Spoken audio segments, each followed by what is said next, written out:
Ito ay isang panalangin bago matulog. Kung naniniwala ka sa kapangyarihan ng panalangin, ito ay para sa iyo at ipasa ito sa isang taong nangangailangan nito. Mapagmahal na Diyos, sa pagtatapos ng araw at ang mundo sa paligid ko ay tumahimik, dumating ako sa harap mo sa sandaling ito ng katahimikan. Salamat sa mga pagpapala, mga hamon at pagkakataon na dinala ng araw na ito. Nagpapasalamat ako sa iyong presensya na gumabay sa akin sa lahat ng ito.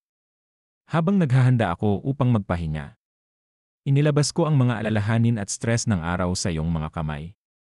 Mangyaring kunin ang aking mga alalahanin at palitan ang mga ito ng iyong kapayapaan na higit sa lahat ng pag-unawa. Tahimik ang aking isip at kalmado ang aking puso. Pinapayagan akong makahanap ng pahinga sa iyong mapagmahal na yakap. Humihingi ako ng kapatawaran para sa anumang mga pagkukulang o pagkakamali na nagawa ko ngayon. Hugasan mo akong malinis at tulungan akong lumago mula sa mga karanasan na ito.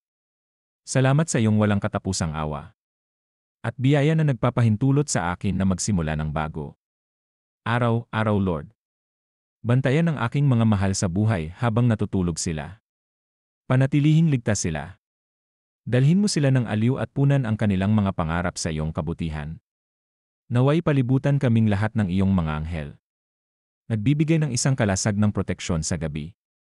Habang ipinikit ko ang aking mga mata, tinitiyak ako ng kaalaman na kasama mo ako palagi.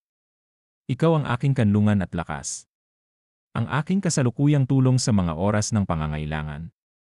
Sa iyong pangalan ay nagdarasal ako sa Amen.